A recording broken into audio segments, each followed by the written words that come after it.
Well, it's only been on stage for just over a week now, but Winnipeg audiences have spoken. They do, in fact, want to build a snowman and let it go. Rainbow Stage's production of Frozen has transported audiences to the magical kingdom of Arendelle to tell the story of the princesses Elsa and Anna. It's no small feat to have to portray two of the most famous princesses in modern history. I think we can safely call them that at this point. But Tiera Watts and Julia Davis have proven more than up to the task.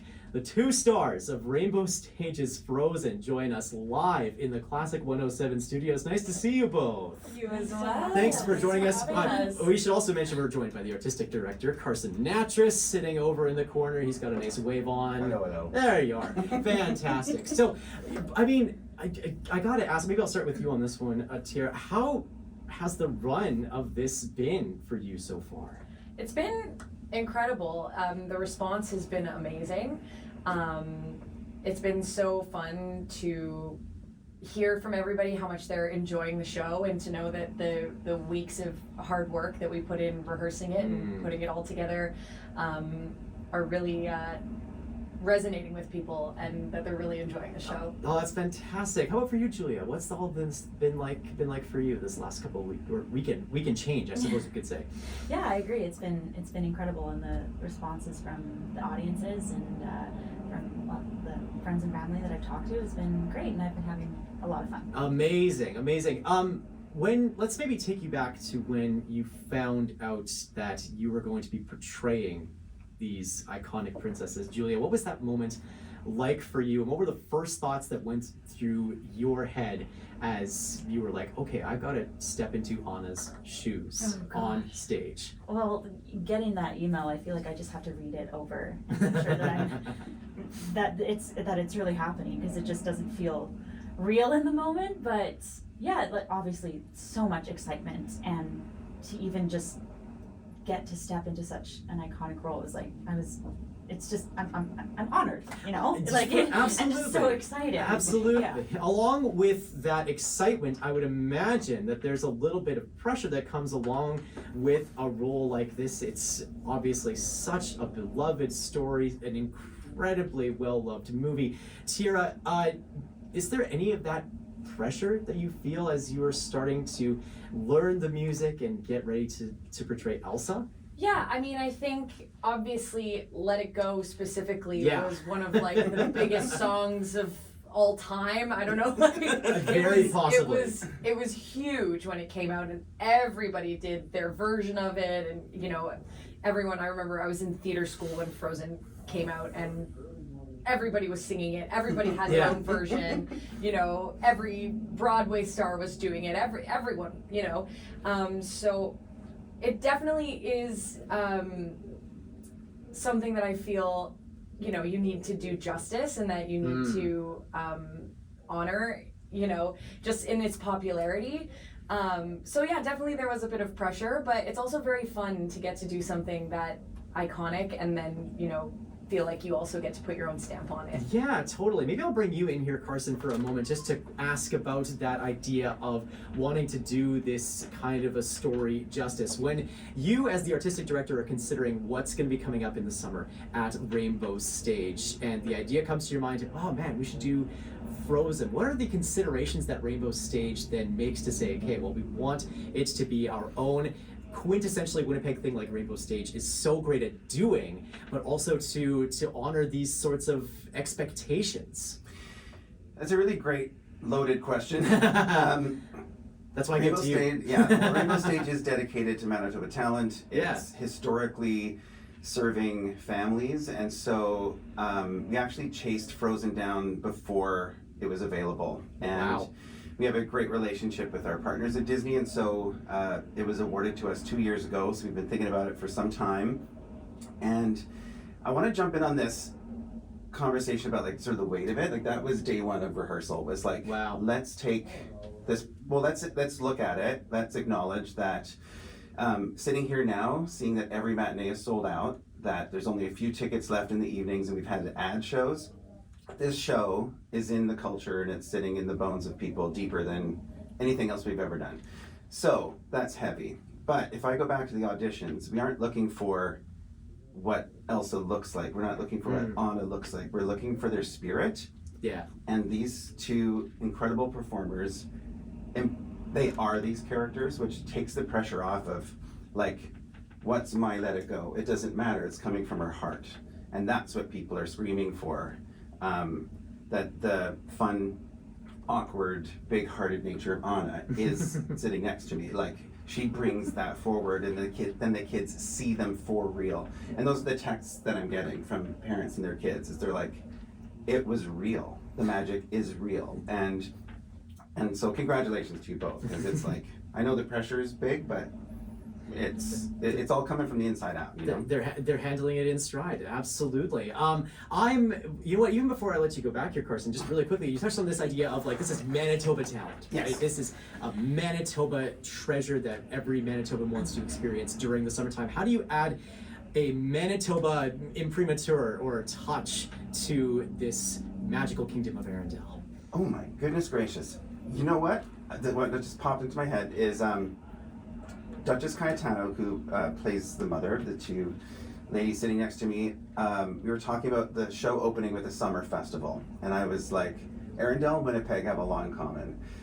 If the winters are that bad, summer is everything. Yes. The second summer starts, we're in Jazz Fest, we're in Fringe Fest, we're in Folk Fest, we're in Rainbow, we're in Folklorama, and then it's over. Right. And it's like, we do summer and winter really well, and so does Arendelle. And so we found something to lock into with, like, what are we celebrating at the top of the show? There isn't a single person on stage that doesn't understand a deep freeze that also hits Arendelle.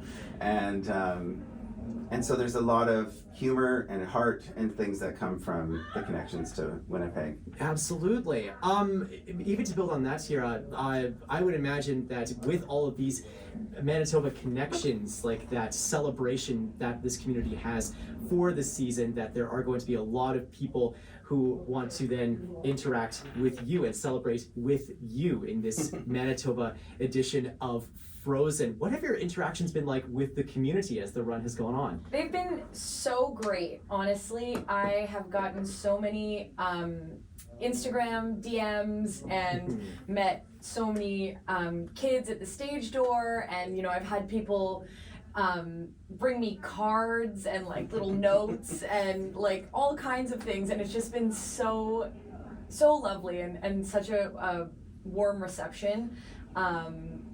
Yeah, it's been great. It's been surreal, honestly. Maybe then, Julia, you probably are having some of the same interactions, and I'm wondering also. You know, I might even ask this of both of you now that I think about it. But what does being in a production like this, being in a story that is as well known as Frozen is, what does that do for you as a performer going out of this production? What do you take away from being a part of a story like this?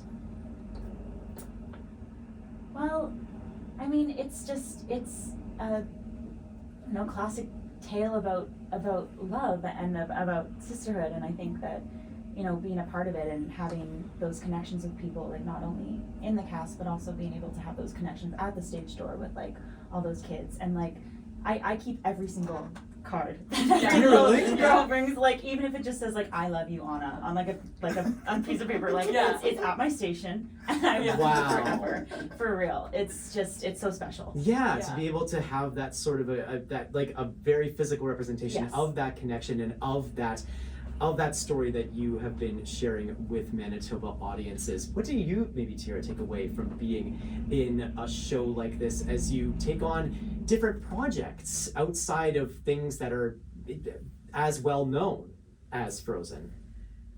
Yeah, I mean, I think it's just really cool to be able to be a part of something this big and know that, you know, forever this is the Manitoba premiere of Frozen. So anytime, you know, another company might do it in a few years or something like that, that it's always going to be this cast, these people, this time, this summer at Rainbow, and we get to really put our stamp on the show as the first ones to do it in Manitoba. So sure. Julia, I'll take you right back to that moment you were talking about before, talking about that email and rereading it over and over again that you're going to be playing Anna in Frozen. If you could rewind your summer back to that moment, knowing what you know now, what would you tell yourself when you got that email about what it's like to step into this iconic sort of a role and the experience that you were about to embark on? I think just to be in the moment, and it's it's easy to like think about the next steps in like a process like this. Of course, like it's so every next step is so big, from like preparing for the rehearsals and then to the rehearsals and then to the shows. But I think just like trying to enjoy every moment again with these people, that this is like a once in a lifetime. This is who we're with right now, and this is what we're doing. It's just to try and enjoy that. To find that grounding in the midst of this whirlwind of a production, which, Carson, you alluded to this a little bit before, but we've got some dates added for the run of Frozen. Yes, I'm making you answer logistical questions. You mentioned also that the matinees are sold out. We first of all programmed the show with more matinees than ever, and now they're all sold out. And great problem. On shows of this scale, we often maybe sell out 1 or 2 shows a summer. So we're just in unprecedented territory right now. And so we've added, due to audience demand, we have added Tuesday, August 26th at 7:30. It's an evening show. And then Wednesday, August 27th at 2 p.m. And they went on sale yesterday, and they're already filling up, which is so exciting. And because I know so many people have little wee ones who we're looking forward to a matinee and now have one that they can jump to. But also, I want to say to people that there's a history at Rainbow. The show, you'll be on your way to your car before 10 o'clock. Show starts at 7:30. And an evening show under the lighting design is magical. And so if you really want to give your kids a magical experience, and as you were saying, Julia, like falling asleep in the car on the way home, that's like a Rainbow tradition. So don't fear the evening show with your kids either. They're beautiful, beautiful evenings. Absolutely they are. Maybe by way of ending here, Carson, now that you've gone into unprecedented territory with this kind of a show, what sorts of things do you maybe know now that you can accomplish at Rainbow Stage in this sort of new stratosphere? In other words, how does this production shape the future dreams for what Rainbow Stage can do in future summers? Wow, you ask really loaded questions. On a technical aspect, I'm so impressed that we get 2,000 people in and out of that park while there's construction going on. We're killing it. Yeah, you are. And we did it. I literally stay up at night just going people are going to be mad.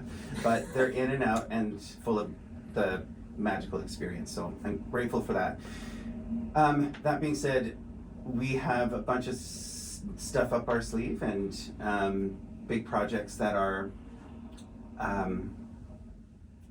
that have the scale of this kind of magic, that have connections to home and things like that we're building and working on, and so everyone should keep their ears peeled. That's essential. That is a real thing that people so say. Peel one's ears, and for upcoming season announcement, but also the exciting projects that we're developing as well. Projects that are being developed right here in Manitoba for That's Manitoba audiences, whether they tell the stories from right here in Winnipeg or they take us all the way to Arundel. It's been so wonderful hearing about Frozen this morning. Tiera Watts, Julia Davis, and Carson Nattrass. Such a joy to have you here in the Classic 107 studios, and thank you so much for taking the time. Thanks for having us.